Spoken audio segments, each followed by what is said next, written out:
Wolfname. Okay, let's test this out.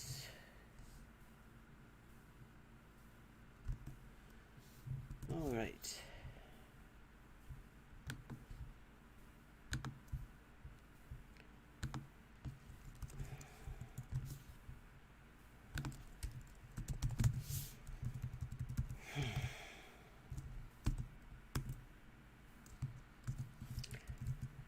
Get the link together.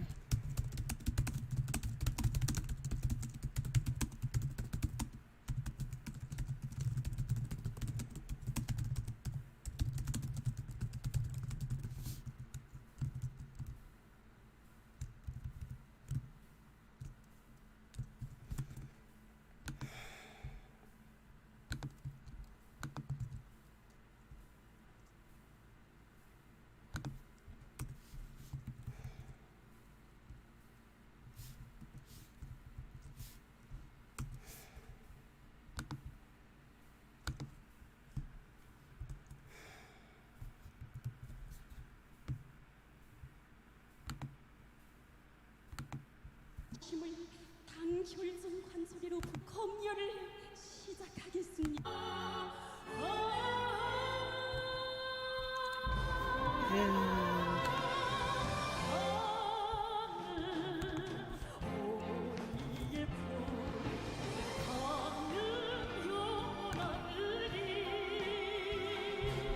Hello and welcome to the Untitled Anarchist Seagull channel's Friday and Saturday night stream.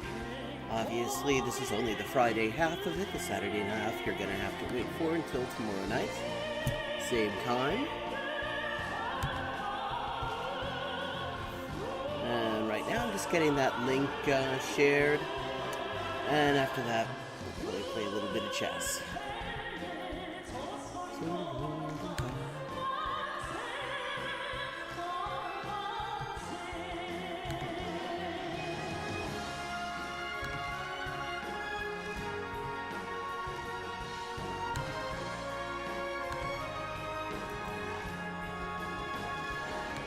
Sure, I can see chat.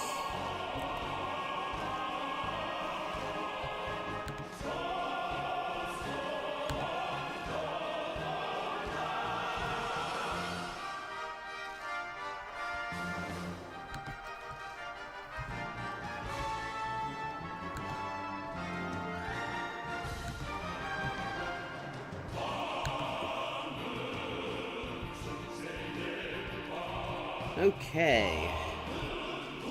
Sip of water. And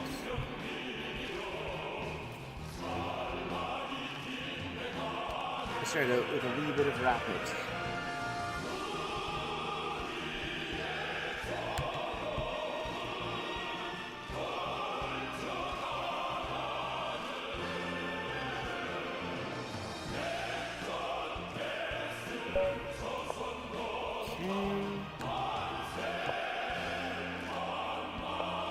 Thank you for playing E4. Oh, we're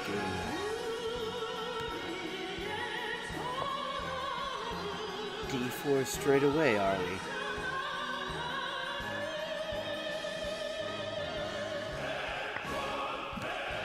Fine.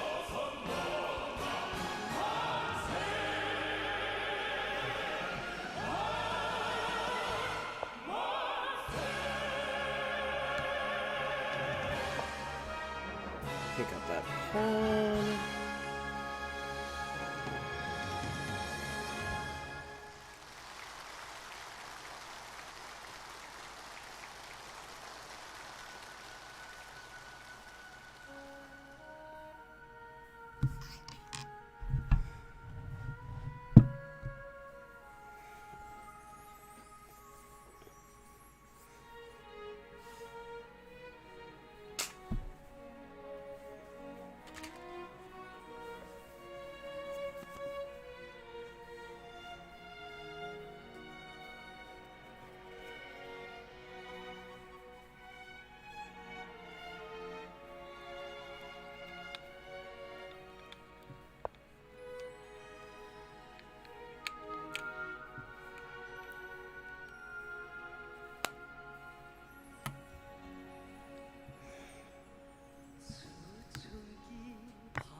Okay.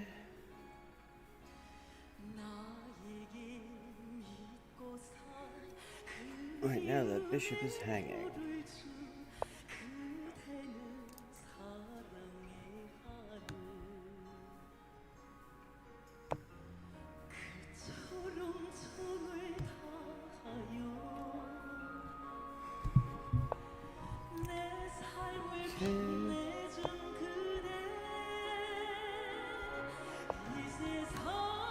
E5.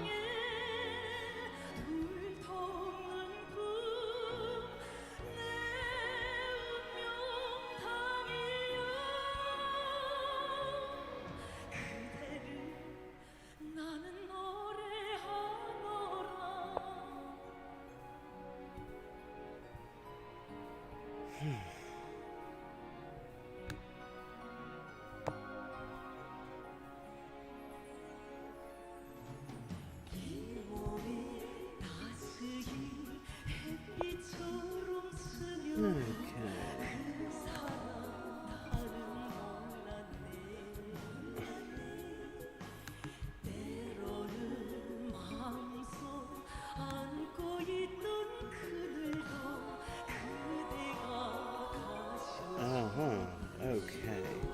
So he's threatening.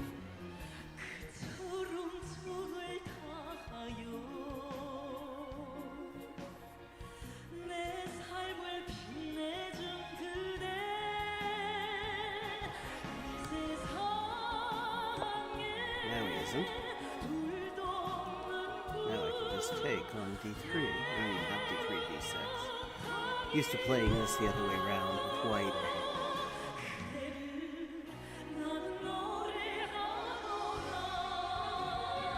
Hear about this labor shortage they keep on talking about.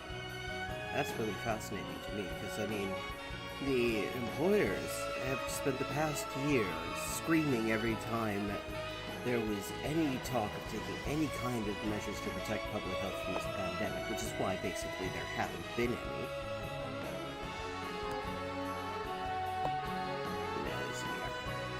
Public health measures in a pandemic? Fuck that!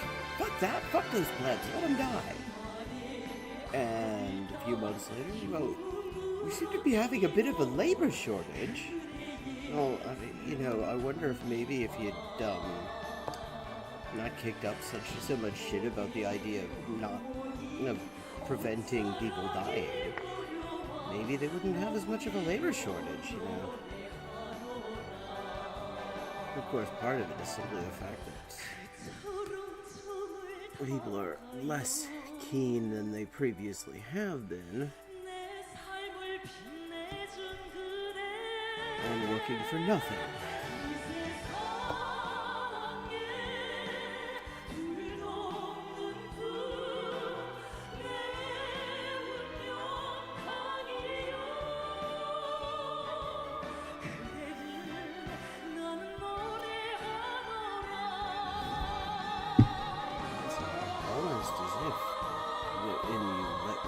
Just fucking die. They're not available to work. I mean, I'm sure the Job Center Plus will work out a way. I mean, with a guy like Boris in charge, they'll certainly find out a way to declare people who died of COVID fit for work. Just to deal with all the scything that comes of people deciding just to leave their employers in the lurch by not surviving a COVID infection or something. Oh, fuck knows. The ghouls that run Britain and the US will certainly have plenty of ideas, you can be sure of that.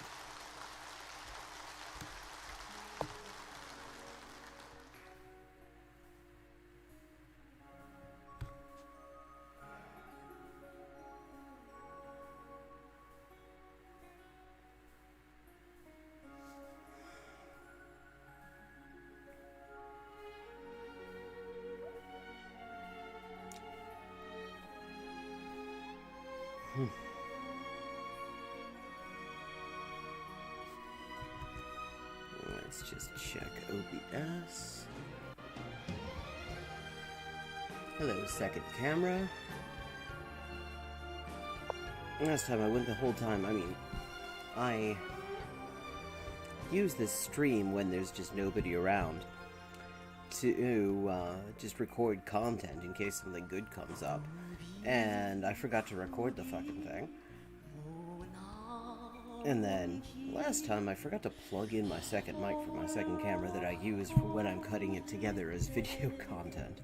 I've been having all sorts of just minor technical fuck-ups.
Oh, well, no, actually, that's fine. That's kind of what I was hoping for. At the moment, anyway.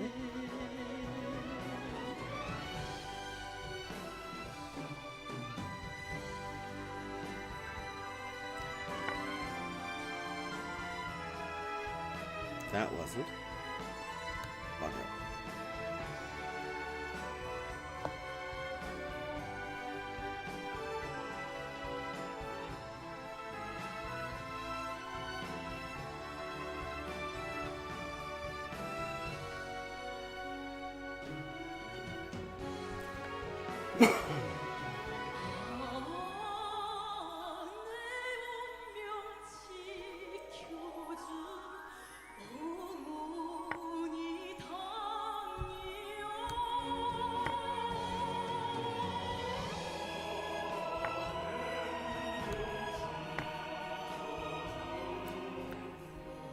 Okay, open up the king side a little bit and attack the queen.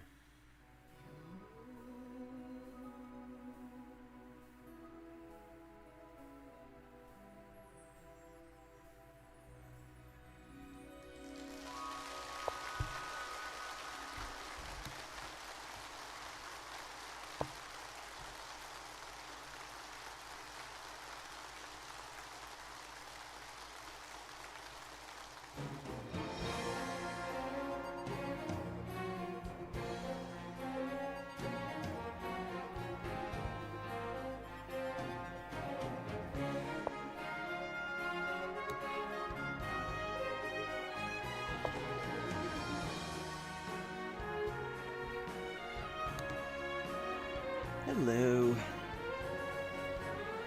First time I've seen you here. How'd you find me?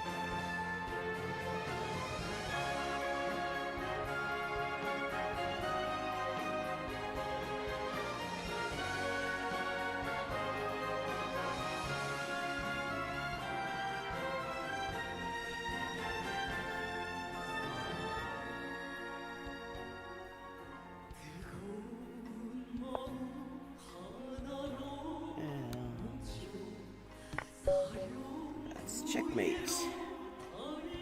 Good game, and that is why I don't resign even when my position sucks, because I was up.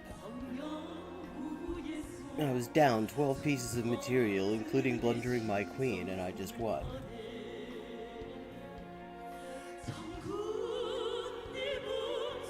That's an interesting question.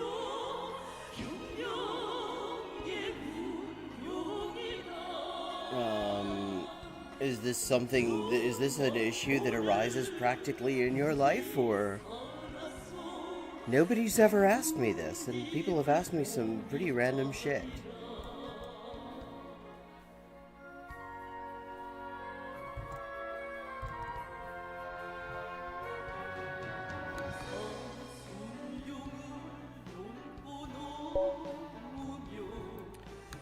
Okay. Get my English on.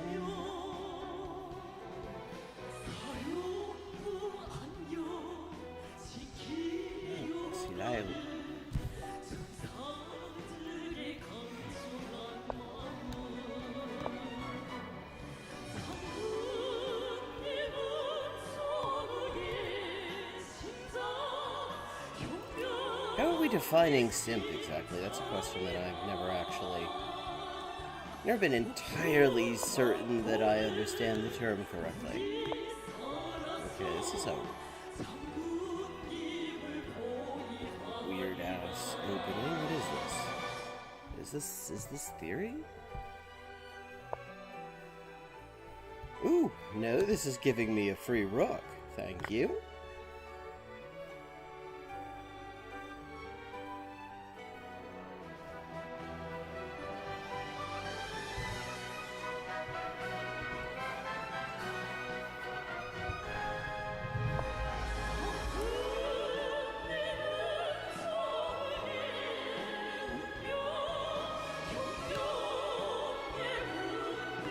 Okay, early light squared bishop trade, we'll call it.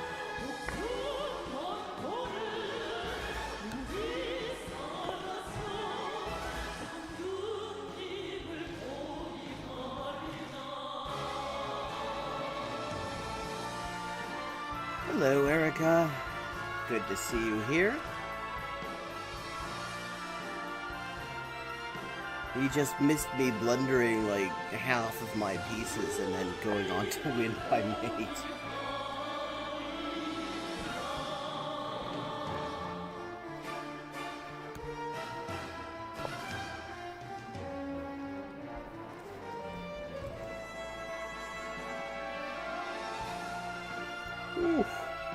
Gar nicht schlecht. Gar nicht schlecht. Das wird aber ein bisschen gnädiger.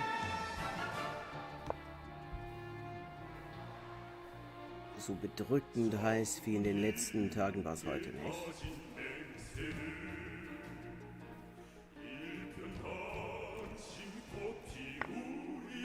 And you? Okay. Somebody just wants to trade a knight for a pawn? I'm not going to stop them. I don't understand the thinking, but maybe being down the exchange is a new form of bottoming that I'm not familiar with.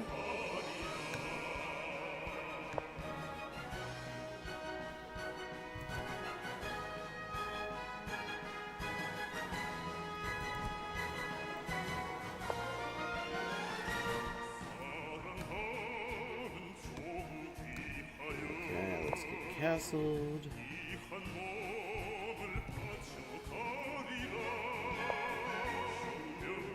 You on your way home now, then?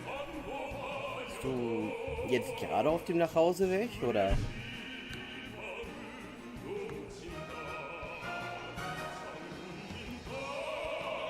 Dann könnte ich sagen, dass ich also in den Verkehrsmitteln irgendwie Präsenz habe. Das ist ja auch nicht schlecht.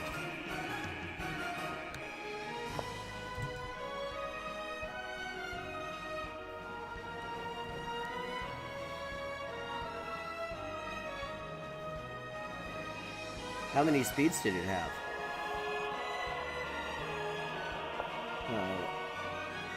I remember mixers.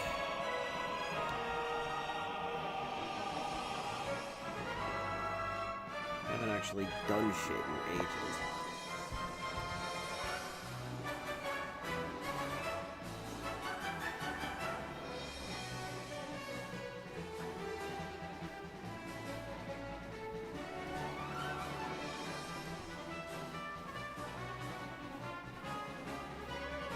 How's my audio, by the way?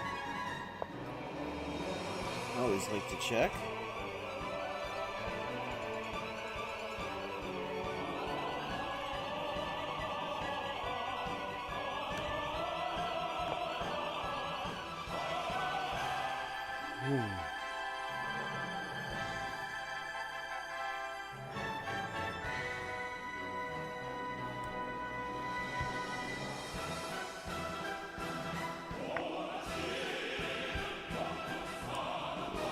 Okay.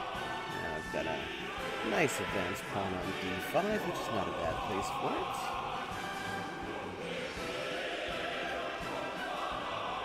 Yeah, I was trying to get the voice BGM balance right. It's always complicated.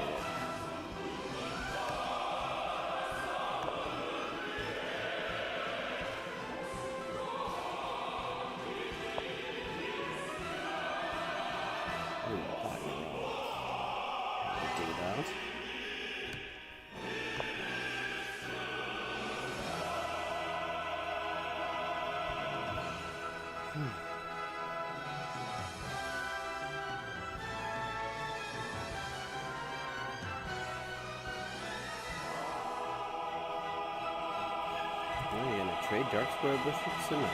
Ah, gut. Ja, solange ich deutlich zu hören bin, dann geht alles bestens. Oh.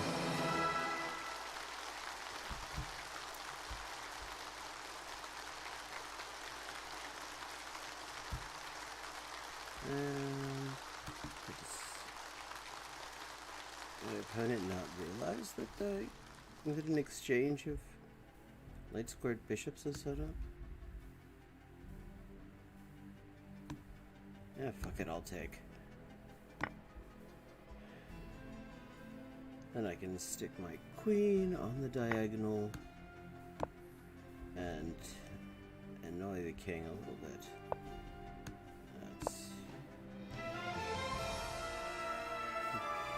We'll bugger up the kingside pawn structure a bit.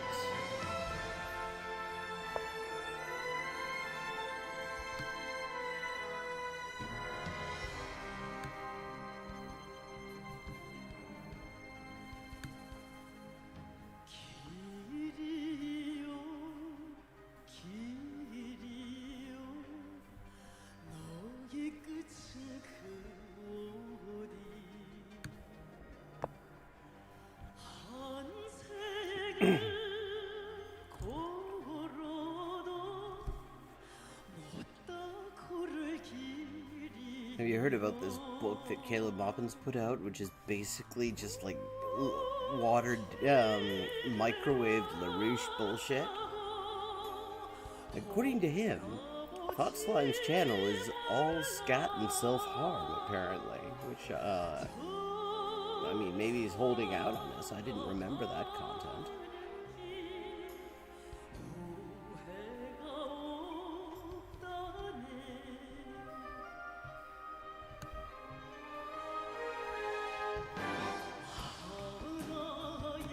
Okay, we need to get this knight someplace decent.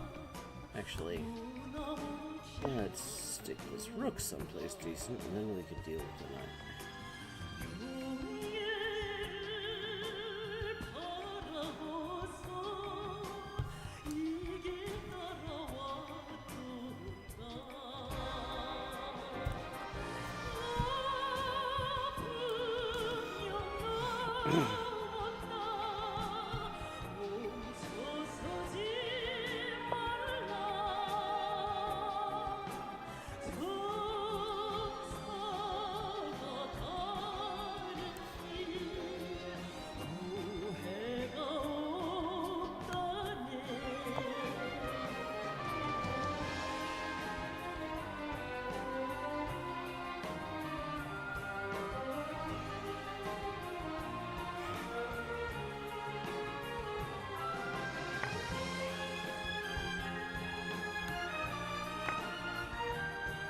Okay, this is now a relatively weak pawn.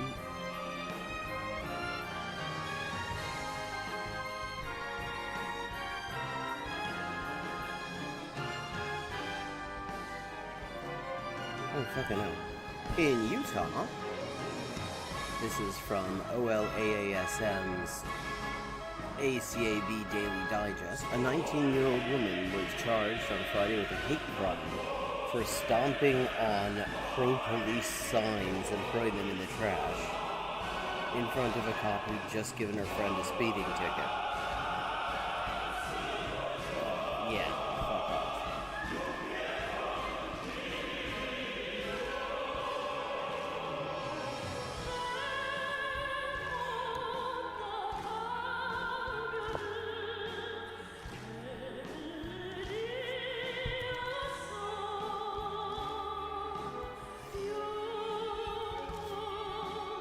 bisschen weich, ein bisschen leise, meinst du wohl? Mal sehen, ob ich...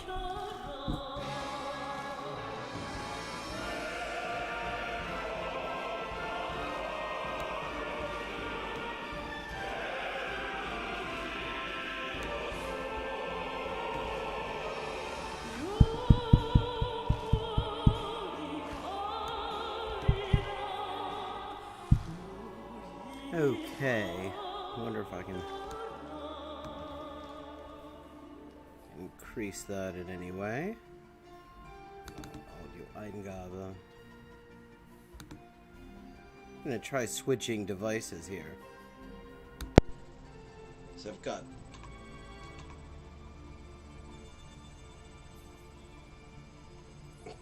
that's random. Do we know each other, Icon? And I just changed my switched microphones. I have a second built-in one into this webcam that I'm using. Does that sound any better?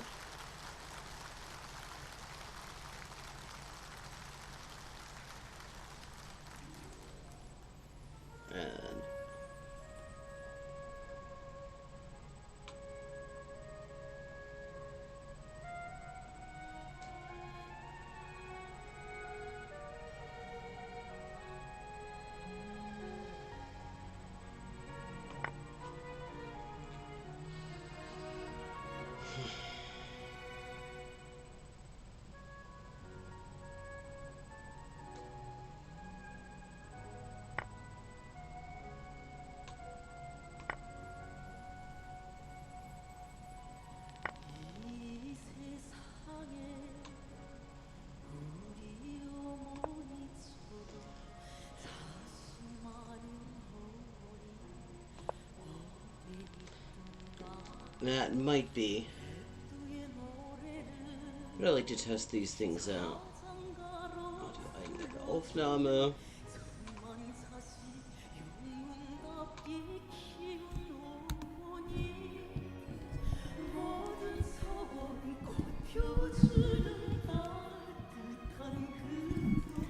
Okay, just turned up the gain. How's that sounding?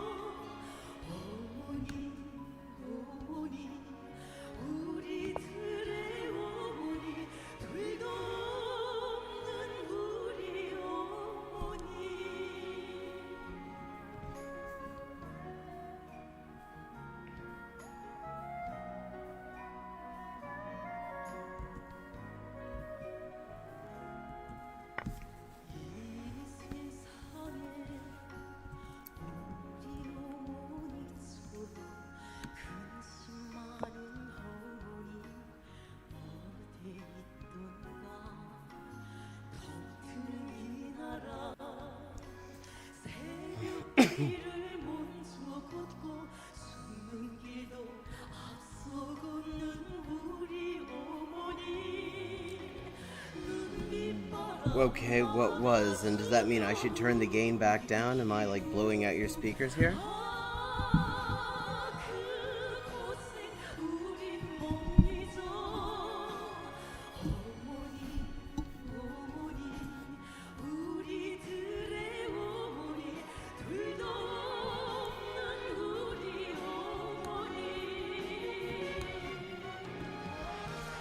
How about this? Just changing the mix.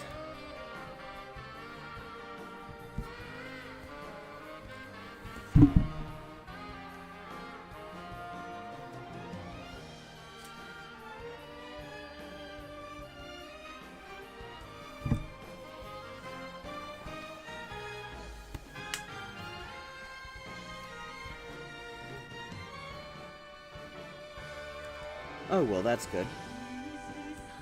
I like to avoid blowing out people's speakers. Well, most people's.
Okay. Yes, he's brought a book out, self-published, about how BreadTube serves imperialism, and it is the most utterly bizarre shit that I've read in a while. And at the moment, I'm reading a Japanese cozy mystery that involves a zombie apocalypse. So when I say that, there are standards being observed here.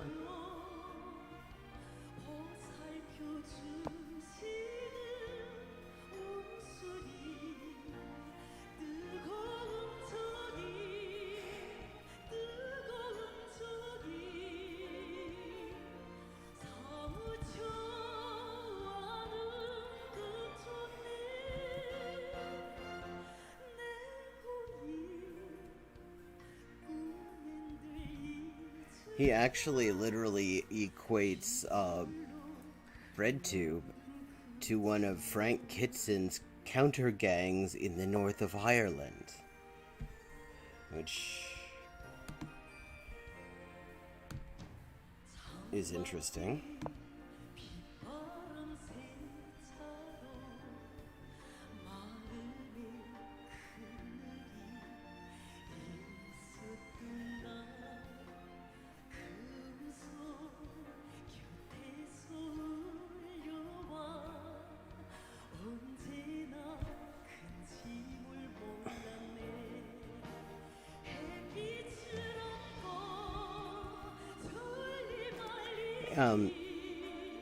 Frank Kitson, brigadier in the British, head of the parachute unit in the north of Ireland during the British military occupation there. He was responsible for, amongst other things, organizing loyalist paramilitaries to just fucking shoot random people in the Catholic and nationalist communities.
Yeah, I'm having a good night. Chess-wise? Oh, yeah. So Caleb Buppet actually likened BreadTube to this guy. I mean, as part of the bizarre theoretical model he puts together, which is basically all he does. He doesn't so much actually, he's got the historical model that he's using, which is things like like Frank Kitson's counter gangs in the north of Ireland and this sort of shit. And then he's got just absolutely bizarre statements about BreadTube, in which he includes Destiny for no fucking reason, since he literally outright, openly hates the online left in the first place. I mean, the only reason he seems to be bringing him in there in the first place is A, he probably doesn't know what the fuck he's talking about, as usual, and also it allows him to say that actually BreadTube includes pro-capitalist, agents or some shit. But so he's got his historical model, which is some of it is actual history, and then there's a bunch of stuff from like the LaRouche organization, just like complete Nazi bullshit. Lyndon LaRouche. He was really bizarre figure. One of the sort of leading lights in the U.S. far right for quite a long time. He actually had this huge intelligence organization. And he tried to interest the CIA in it, and apparently the CIA said that he seemed like a bit of a fantasist and maybe was more trouble than he was worth, although apparently some people in the CIA also said maybe he would be a good investment. But he died a while ago, I'm pretty sure, but his organization's still around. And if you remember a guy by the name of Mark Duggan, British citizen, he was involved in the anti-war movement like 20 years ago. And somebody drags him along to one of these LaRouche things, and he shows up beaten to death a couple of days later, and supposedly nobody knows anything about how that could possibly have happened. You know, couldn't possibly have been the LaRouche people. They're such nice folks. Yeah, so he's got LaRouche shit in there. Okay, sorry. So who were you asking? Who was that? Destiny? Has some ridiculous, like, triple barrel posh name. Yeah, okay. Gaming streamer who started to get some attention from, like, the leftists on YouTube because he exposed JonTron as a white nationalist and actually really just absolutely dunked on him in real time with him on stream and shit. Which, that was cool. And then he decided that his real calling in life was to defeat socialism with facts and logic. And the way that's going is that when that Kyle Rittenhouse fucker decided to murder those people at the protest in Kenosha, he defended him. So, yeah, this is obviously a guy that you could totally, in good faith, given his open hatred of everything to do with BreadTube, including one's definition of BreadTube. This is the caliber of analysis you can only get from Caleb Buffett and, Glenn Beck. He's got this crap, and what he does not seem to have anywhere is an actual analysis where he tries to show why these things are reasonable historical models to be using to apply. But he does suggest that one leftist YouTuber, who I'd never even fucking heard of, may be actually the string puller, the Drahtzieher, who's actually running the online left, because there's... Yeah, well, he's written several. I mean, he's got one about how the Jews caused the global financial crisis. I mean, international bankers. He's got another one in there, too. Probably about something about how real leftists wear bad suits and stand Dugan and record videos like they're in an aeroplane toilet. I haven't read that one. But I have the PDF of this latest thing on BreadTube. Fucked if I was going to spend any money on it. But yeah, and I was going through it the last time, which is lost to history because I forgot to hit the record button. I finally got a starting soon screen created that I can just run while I'm getting ready. And so I didn't want to record that because then I have to go and cut that shit out, and that's annoying. So I didn't hit record. And then, I got everything done, had my last smoke, got my lipstick on, got my headphones in, got all my equipment plugged in, whatever, sat down, started up, did not hit record. So there was no recording of this stream, and now of that stream, and now I'm going to make absolutely certain that there's a recording of this stream. And good, yes, there is. 2 of them, in fact. I got 2 angles going. Yeah.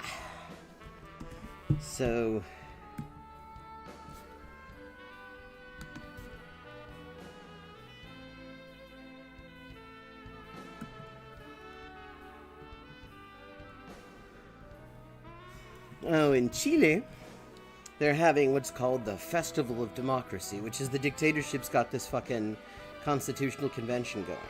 And just to make sure that that it really kind of feels like the one back in 1980, they're combining this with shooting at people.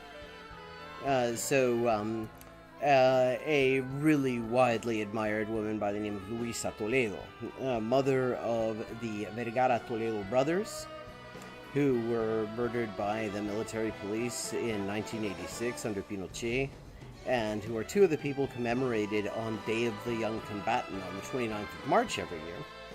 I mean, she has been at the forefront.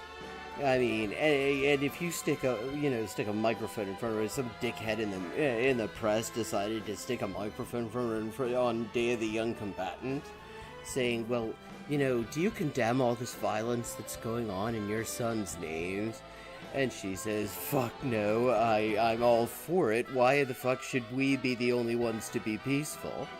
I mean, just absolutely, brilliant, very widely respected. Just didn't back down one bit. So she died the other day. I mean, ripe old age. But so, they had a huge funeral procession. I mean, like half of Santiago showed up to see her off. And so, of course, the plainclothes cops, I mean, they're jealous of the military police and the army who are doing most of the shooting of people. They decided to greet the fucking funeral procession with rifles drawn, and actually ended up firing at multiple journalists who were covering the fucking thing. So this is the Fiesta de la Democracia, well, the Festival of Democracy that's going on. Meanwhile, the Constitutional Convention, the dictatorship set up all their computers, and the electricity doesn't work entirely. They weren't even sure where their facilities were going to be, or whether they had any, but then these computers are set up with Windows 7. Yeah. They're equipped with Windows 7, which I don't think has been supported in a couple of years now, and sucked in the first place. Which could not possibly be anything to do with wanting to exploit all the security vulnerabilities that are going unpatched there and just sort of spy on the process. I mean, the whole thing is just so ridiculous, because there's a law that governs this whole thing. It's called Law 21,200, Ley 21,200. And in Article 135, it says basically that this constitutional convention can't touch the free trade agreements, or any international treaty, or any final judicial decision. So, for example, there's all sorts of talk of amnesty for political prisoners, and they can't do that.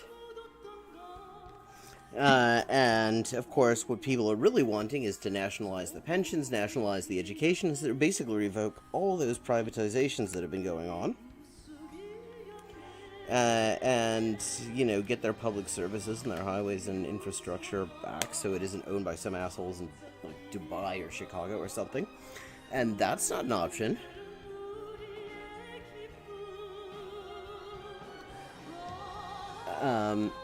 And basically, so all the things that people have been demanding are not an option. So you'd think, I mean, when the fix is into that degree, and the fix is into an impressive degree here, you'd think you just kind of, you just sort of ride on your laurels and just kind of let that be let that be how it is. And instead, after fixing the match, after buying off the entire thing, so the result can't possibly be anything other than favorable for them, what they've gone and done is just fucking run a bulldozer right over the pitch. I mean, it just doesn't make any fucking sense. A generation or two ago, the Chilean far right had some fairly competent and people you actually had to fucking worry about. And now these dickheads, they don't understand that when you fix a match, you don't have to prevent it happening. It's they're just such dickheads. It's unbelievable. But so they've decided to sabotage the perception of the already very fragile and not particularly widespread perception of legitimacy of this fucking constitutional convention. I mean, it's perceived as so legitimate that 50% of the people didn't even show up to vote in the plebiscite, because their option, which 90% of the population support, namely decentralized, direct participatory assemblies in which everybody who wants to can directly be involved in deliberating and writing a new constitution, that was completely out. I mean, so they're just kind of, it's absolutely bizarre over there. And so they've extended the military curfew just to kind of keep that 1980s feeling going. 80s nostalgia is big and all. But yeah, so that's what's going on in Chile. I've been hearing about a lot of that all the time. It's the trouble is that it's kind of a problem when siblings marry. Because it's like all the names are the same as like 30, 40 years ago. It's the sons and to some extent the daughters whose parents like are first cousins of it's all fucking cousins all the way down, because white nationalism is really, really big. Speaking of Confederacy, in Chile, it is kind of like the official religion, right, alongside Catholicism. And so these like ruling families, there are like a handful of them, they are in the absolute minority. They're like the only white people in the country, and so they just kind of only fuck each other. At least they only marry each other. I mean, they probably all sorts of other shit.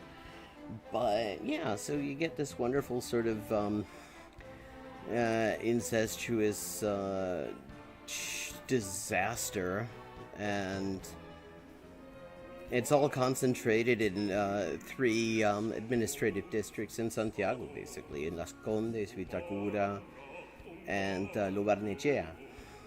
And you can go and see it. Well, what gets me is in Chile they have not been having much victory lately. I mean, they were scared as shit. I mean, they're still pretty nervous, because the thing is, even though there's been no coverage of it in the English language media, people have still been going out to fight every single day. I mean, the only thing that actually stopped it was people realized the government was not going to do anything about the pandemic, so they started to do what they could about it, which meant a lot of people stayed out of the street for a while. But then, it became clear, you wear masks outside, it'll probably be okay. So, and, people were getting murdered fucking every day by the military. So they resumed. They have not had a day where the ruling class could say that it was like calm and nothing to worry about happened since like 2019. And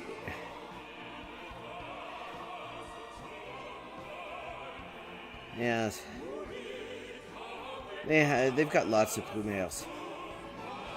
They're probably on the 20th or 25th by now. Yeah, that's where they get all their broom.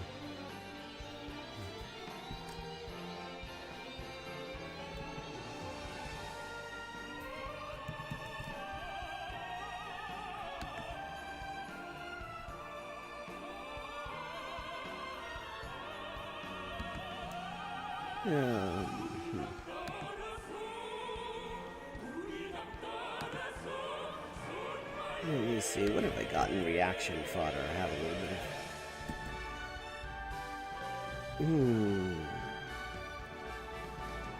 Oh, that's right. Okay, well, there are a couple of things here.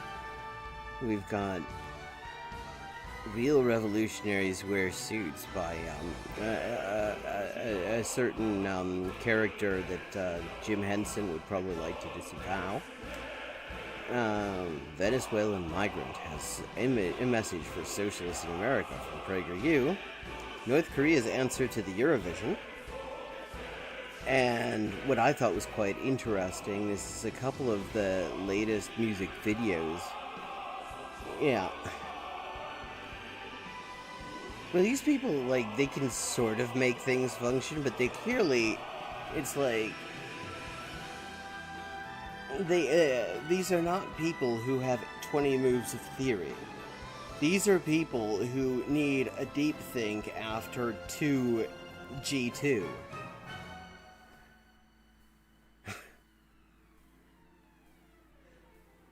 The other thing I've got here that we could sort of switch over to is the 2 latest. Okay, there's been a real stylistic shift, and it's quite interesting in terms of the way they do music videos in North Korea. I mean, it's like totally different. It's the stuff that it's old hat if you look at it in terms of like our perspective, but it's totally not the way that they've ever done it. And so I have a couple of those and sort of compare it to the old version. So, does any of that sound interesting? Switch over and do a bit of reacting to things.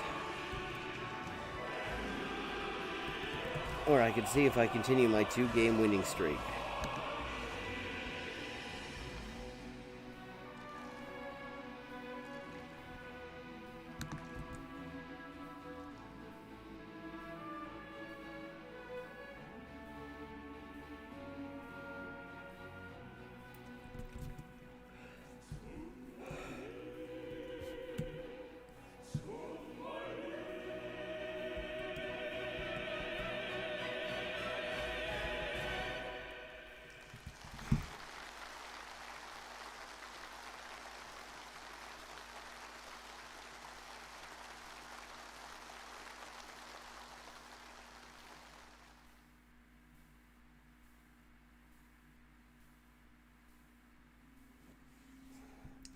Well,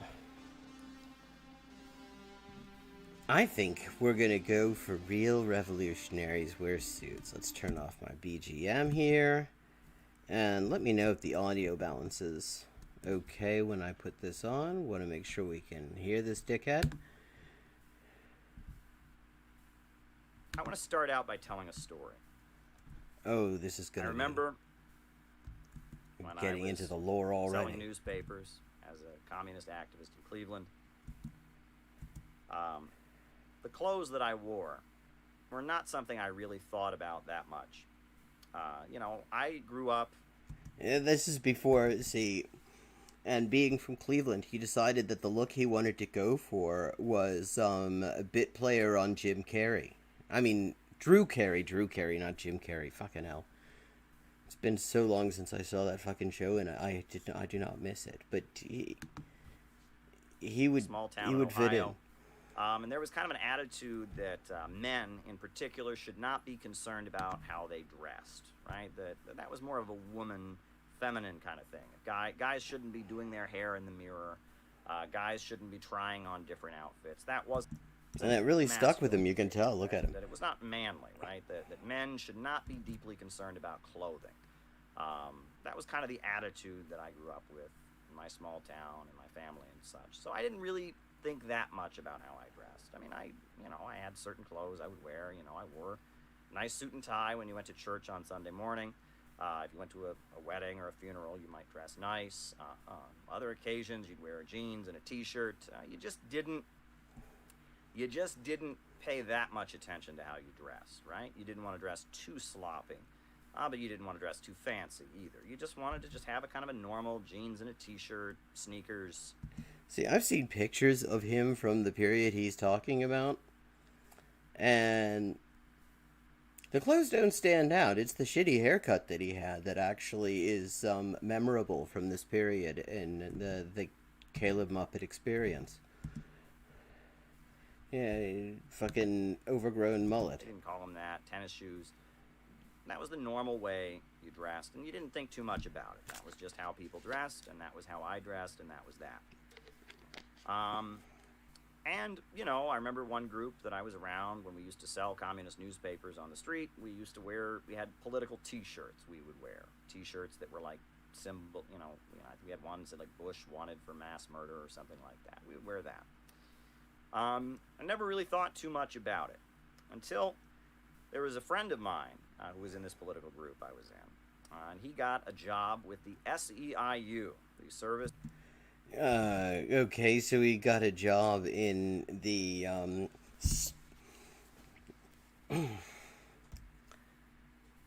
the biggest strike-breaking outfit uh, masquerading as a union around.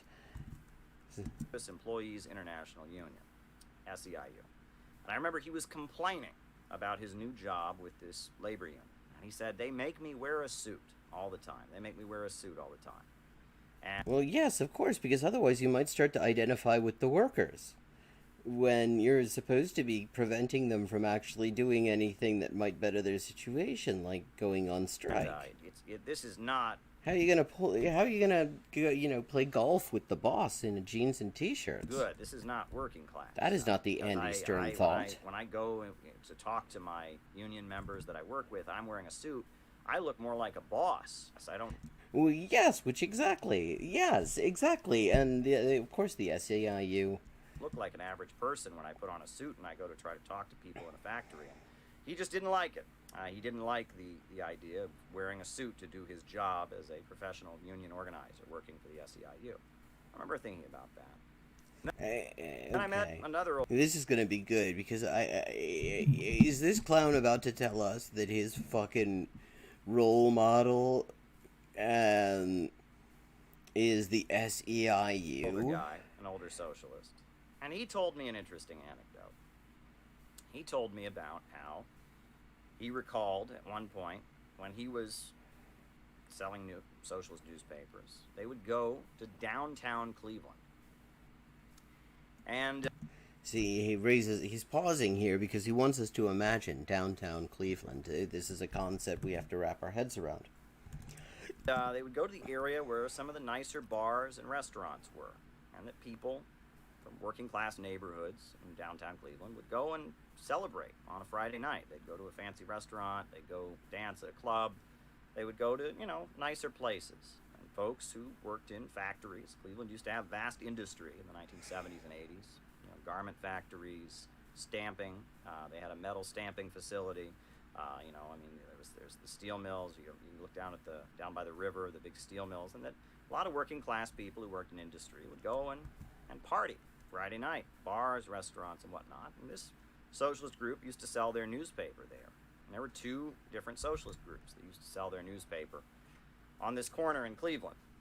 Is And this that one going of to be these the socialist Goofus and Gallant of Trot newspaper sales? groups would show up in flannel shirts that were ripped, in jeans that were ripped. Gotta pause because my second camera needs to restart.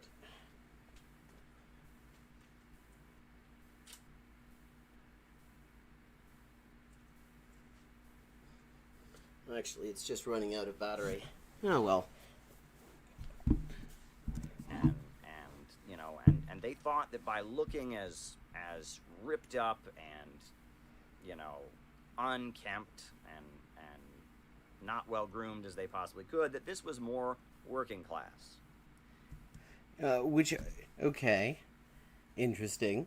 Which of course raises the question if they're trying to figure out how to look like working class people, sort of like Caleb Maupin here is he's talking about how he's worked out his sort of working class cosplay. And so these people apparently had so little contact to working class people that they had to work out how to dress like them. Yeah, which is what this And so there'd be working class interesting people fellow is about to tell us Cleveland about. who'd be on, it'd be Friday night. They're out with their girlfriend or whatever, and they're enjoying Friday evening. They would see one of these college-aged Trotskyites walk up to them with their gnarly, ripped-up jeans and all of that. And they would look the other way. They didn't want to see them.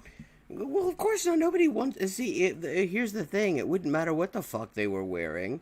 Nobody wants to be sold one of these fucking newspapers. Nobody's ever read one. The people who write in them probably don't read them because they know what's in them, and that's even more reason not to read them.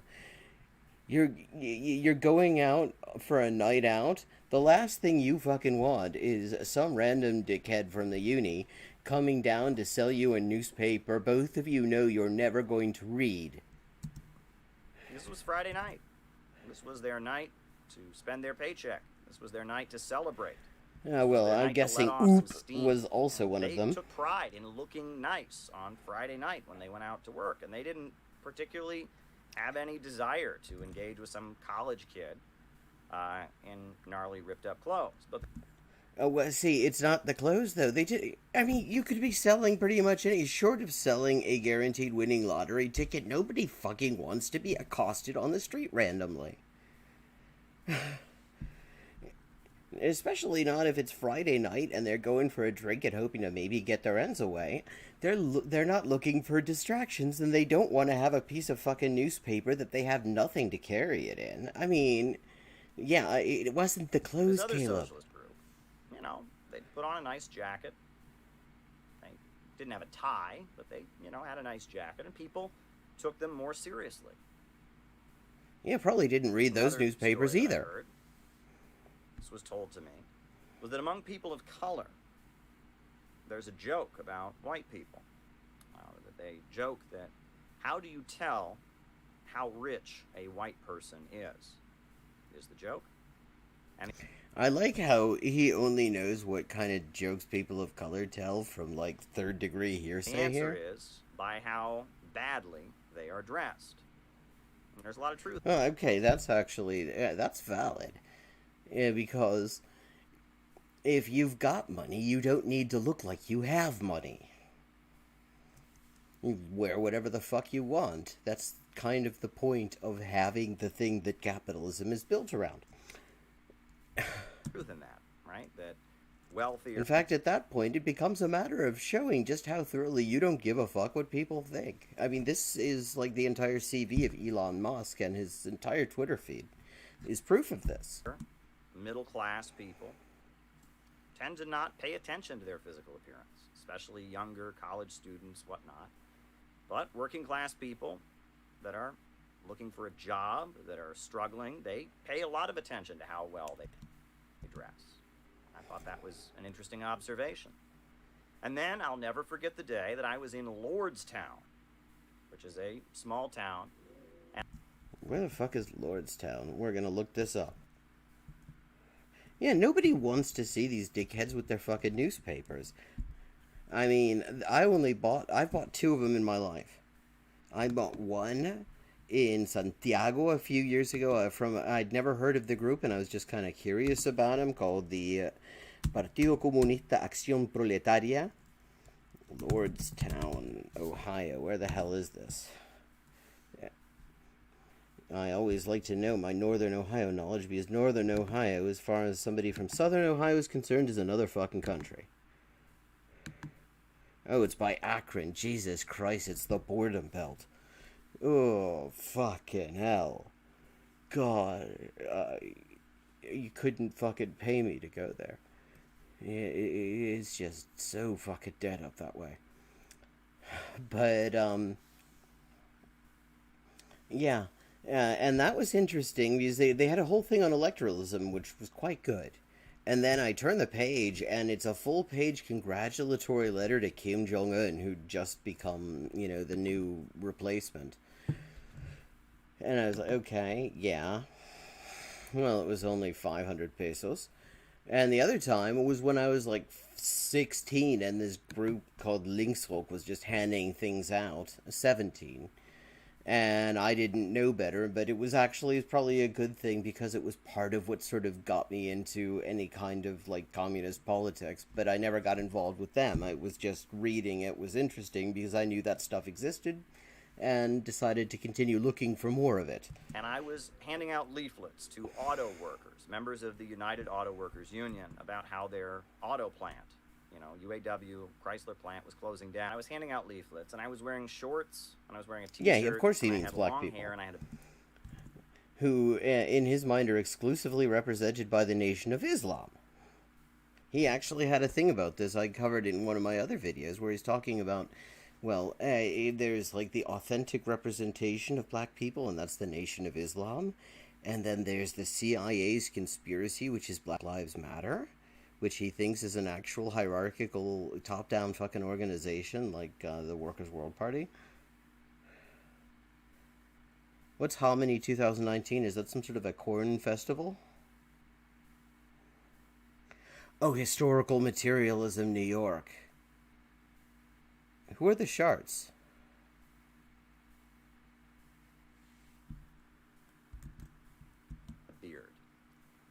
And as I was handing out leaflets to these auto workers at this auto plant, I just didn't feel right. Well, yes, because you know nothing about them, and you're sitting here trying to tell them what's good for them. You're completely disconnected from any of this shit, and it shows, Didn't feel Caleb. right about it. And I thought for a moment, right? Because I remembered my friend who had worked for the Service Employees International Union, SEIU, complaining about how they made him wear a suit. And then I had a thought. I said, This is why it's significant, because it may have been the very first time, and actually the most recent time, that happened to him. how many members does the Service Employees International Union have? How many members does my communist group have? How much money does your communist group have? How much money does the SEIU have? How many employers does the SEIU fucking leadership play golf with? See, he's actually using the SEIU as his fucking left-wing role model. Jesus Christ. I mean, that explains a lot. Oh, the Sparts. Oh shit! I used to get one of their newsletters. I used to pick it up at this newsagent's in downtown Cincinnati. Every single article ended with, and that's why we need to form a revolutionary party of the working class. And I remember I was away for a few years, didn't see it, and then it was there when I came back to visit Cincinnati. Looked at it, and there was a letter to the editor said, you know, you guys keep on talking about it. This is why we need to build a revolutionary party of the working class, but you never say how to do that. And so they said, well, the way you do that is you build a revolutionary party of the working class. And, I mean, yes, it was...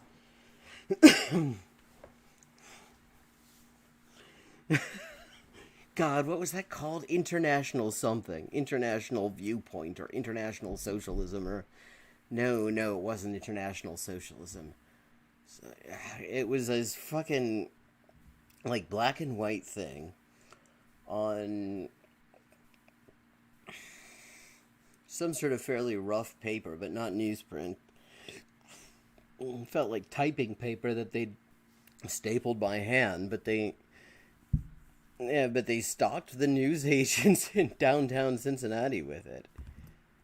And that's why you build and to do more of that, you need to build a revolutionary party of the working class. That maybe, just maybe, this idea that wearing suits is somehow not revolutionary was wrong. Okay, because something is revolutionary because the SEIU does it? Like, seriously? Like, did you look into, Caleb, did you look into, like, what the SEIU actually does? What their fucking reputation is? How many strikes they've pulled off? Because there's hardly fucking any. All they are is basically a fucking fundraising funnel for the Democrats at this point. And that maybe, if you want to approach the working class and win them to socialism, Workers' Vanguard, that's exactly what it was. Look presentable. I don't know about that either. I mean, I wouldn't let the motherfuckers guard my van. I'd probably just try to get it to form a revolutionary party of the working class by just telling it to do so. In the way you do it, and maybe you should look professional.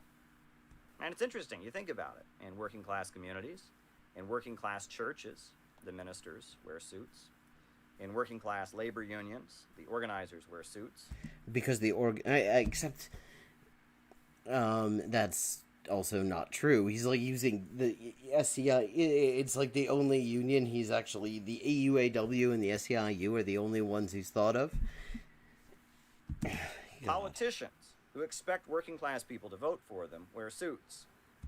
Actually, not always. You often see politicians like dressing down a bit because they realize that maybe explaining to poor people why they're going to take more money from them and give it to rich fuckers in a $5,000 hand-tailored fucking Versace suit or Armani suit maybe isn't a good look. So they actually, like, they'll put on some fucking khakis or something. But yet, young anarchists and Trotskyites and social democrats and activists dress as gnarly as they possibly can. Yeah, yes. He's got us to a T right there. I mean, I guess I don't count as it. Well, then again, he literally thinks that young and anarchist are synonymous. The idea that there are like fucking 40-something anarchists who are like fucking older than his ass. No, that doesn't occur to him. He calls them anarchities. It's like, dude, yeah, fuck off. Yes, workers' vanguard. Ripped up clothes and all of that because they think it's revolutionary. Maybe it's because they think that that's kind of the look that they like. Ever think about that? Maybe not every single thing that people are doing is in a really misguided attempt to make sort of propaganda of the outfit. Like, I didn't put this outfit on because I think it looks revolutionary. I put this outfit on because it's loose-fitting and fucking comfortable. It makes my boobs look nice. I mean, so he's decided that, dressing like a bailiff, fucking debt collector, is the way to look revolutionary. And it occurred to me that maybe if we're trying to get out of the movement and get to the masses, perhaps wearing a suit and tie is what one should do. And you can tell this because, I mean, he's got like I think 12,000 subscribers. But he does have a cult of personality that he's carefully curated around himself and that, like, maybe 5 people buy into. He wants to be the next fucking Bob Avakian, but that's not happening. And that belief Can only be what? stuck with me.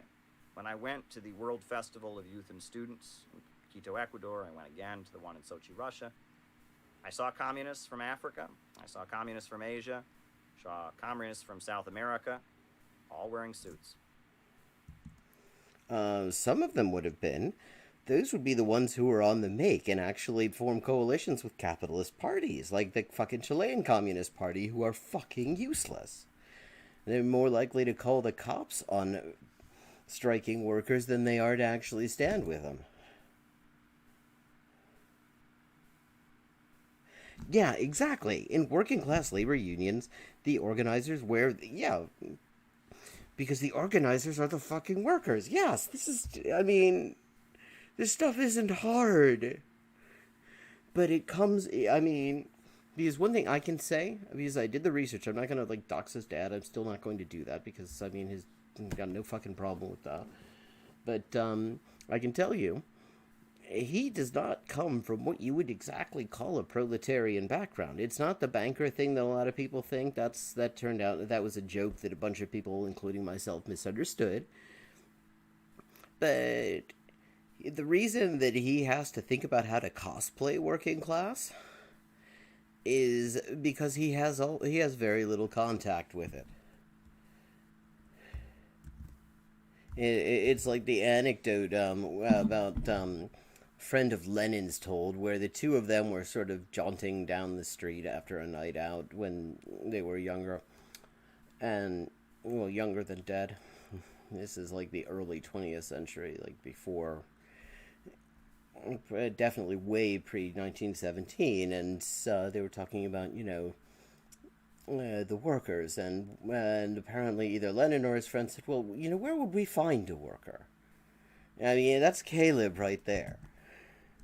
All wearing suits and ties. The communist members of parliament in India. Well, oh wow, so a bunch of, like, MPs in the capitalist state dress like members of the capitalist state? You've shocked me there. So they act just like capitalist labor unions that suck up to bosses? Spain. Like, how many revolutions have these motherfuckers in the suits done? Members of parliament in Egypt, communist members of parliament in many parts of the world, communist organizers of youth groups wearing suits and ties.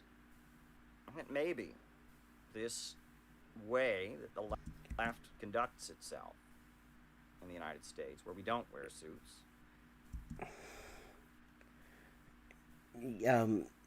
Yeah, see, personally, I would go and kind of look at the results, but yeah, Caleb's immune to the idea of looking at the results. He's allergic to that. Yeah, I mean, that's why he did look at the results the SEIU gets. I mean, before we get the idea that, oh well, you put on a suit and all of a sudden you're going to be guarding all the workers' vans. Abby Hoffman, or I think it was Jerry Rubin, would say, "I don't wear a suit. The suit is the uniform of the oppressor. People." Oh God! So he picks out the Jews. Well, yes, the communists he means are big C communists, third period Stalinist parties. All God, so it's got it. Of course, it has to be a Hoffman or a Rubin. He's got to somehow attribute this to Jews in a low-key way. People who wear suits and ties bomb and kill millions of people all over the world. I will never wear a suit. That kind of thinking is not in line with serious revolutionary organizers. Like the SEIU. And that kind of thinking, I came to understand, was a manifestation of ultra-leftism. See, and this confirms a law of nature that I discovered some time ago, that the term ultra-leftism, except when it's occasionally, which is rare, used as a term of self-identification, is literally never a term associated with any kind of serious analysis. It just means people to the left of me whose arguments I don't want to engage with because I can't think of a rebuttal. And probably the greatest confirmation of it that I ever received was when a student I was working with, there was a student group that I was kind of mentoring and cooperating with called Students and Youth for a New America. And okay, this group must be looked up. I'm gonna have this is a Students and Youth for a New America. Who the hell is that? Is an organization of young people who love their country. Okay, it's the youth wing of League of Revolutionaries for a New America, another group I've never fucking heard of, which shows just their revolutionary effectiveness.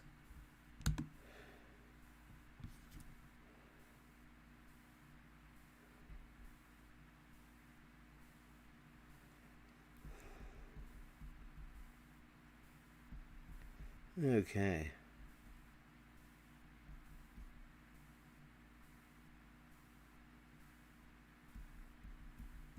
We started as the California Communist League. And it's associated with a guy I've also never heard of called Nelson Peary. This tells me just how successful this group is. That I've never heard of them. They were invited by the Venezuelan government to come to a ceremony at the United Nations. And they were obviously not the only socialist group that was invited. This other socialist group, which I will not name, was also invited. He will not name, yes. So they went to the United Nations, one of my proudest moments, and the members of Students and Youth for a New America being... I'm not surprised that this is one of his proudest moments, that he's fucking, invited into the halls of power. It's all he ever really wanted. Advised by yours truly, they wore suits and ties. And... it's the United Nations, for goodness sakes. But well, yes, it's the most widely ignored and shat upon of international bourgeois institutions. I mean, you wanna show respect to the most thoroughly ignored bourgeois institution in the history of bourgeois institutions. The members of this other socialist group wore jeans and T-shirts with the name of their socialist group on it. When they got to the UN gate, and see, by doing that, they really just completely screwed themselves out of that Caleb Muppet name recognition that they would have eventually gotten by being mentioned on his stream, because they decided to advertise themselves crassly on a T-shirt. He will not let us know who they are, which tells me they're probably much bigger than the group that he was with. The UN Guard allowed the members of Students and Youth for a New America to go on in. Oh, wow. See, he got the fucking bourgeois side of approval there. Dude, I mean, this is so fucking revolutionary. Told the members Oh, of the other he's so socialist fucking group proud of this. to go change. Jesus. And that just cemented in me how correct this position is. Hey, Christ. I mean, his instincts are as bourgeois as fuck. That this idea that one should not dress in a suit and tie like a serious political leader, like a Oh, okay. So, like a serious political leader, i.e., a bourgeois political serious leader. political organizer, like a serious person who wants to win the respect of people, but instead one should play up some kind of working class aesthetic. Win the respect of what people exactly? To try and make oneself feel radical. One should dress like they're going to a punk rock concert or something. God, I mean, the idea he's telling us so much about himself, because the idea that people dress in certain ways because it's an aesthetic that feels right to them, that is expressing, is expressive of how they're feeling or something like that. The idea that people are dressing a certain way because they just fucking like it doesn't occur to him, because he's so big on projecting some sort of bullshit image. He literally thinks that that is the only way that any aesthetic choice can possibly be arrived at. It confirmed my understanding that that was ultra-leftism. That was something that needs to be gotten past. That serious politicians, serious revolutionaries wear suits. And that... well, see, the thing is, serious politicians and serious revolutionaries, two very different groups, Caleb. Not wearing a suit is not working class. It's not working class. It's not professional. It's not... except professional isn't working class. Professional as a fucking aesthetic is all about gatekeeping access to things and keeping working class people, a lot of them, out of revolutionary. It's childish. If this is a game to you, this is a little kind of club that you have with your friends where you feel like you're ultra revolutionary and you're trying to prove to your friend that you're more revolutionary than he is and that he's more revolutionary than you are. And you're less revolutionary than all of them. And you're both trying to kind of pretend you're Che Guevara and he's going to pretend to use Mao. You can pronounce the name right, motherfucker. It's not that hard. Guevara. Guevara, weón. Imagine that you're going to have a people's war, but it's all just a game. Don't wear a suit. But if you're serious, put on a suit and tie. Okay, now we're going back to the NASBOL conference, and actually, I don't want to see this shit again. I spent too long with it the last time. And now it is time for me to wrap up. I want to start out by telling a story. Oh, no, shut the fuck up. I don't want you to start out with this. I've just suffered through you the first time. I was trying to get away from you starting out again. Caleb Maupin. Okay, yes. And I'm going to wrap this up now. God, that freeze frame of me there on my YouTube homepage is absolutely atrocious. It looked like I'm passing a fucking stone. And with that wonderful, wonderful thought, I am going to take my leave. If there's anything good from this stream, I'll be chopping it up and turning it into content. And I will be here tomorrow from 11:30 to 1 a.m., so I hope to see you there. Have a good night, and I guess probably talk sometime in between then, in some way, Erika. Schlaf gut, dir ebenfalls. And...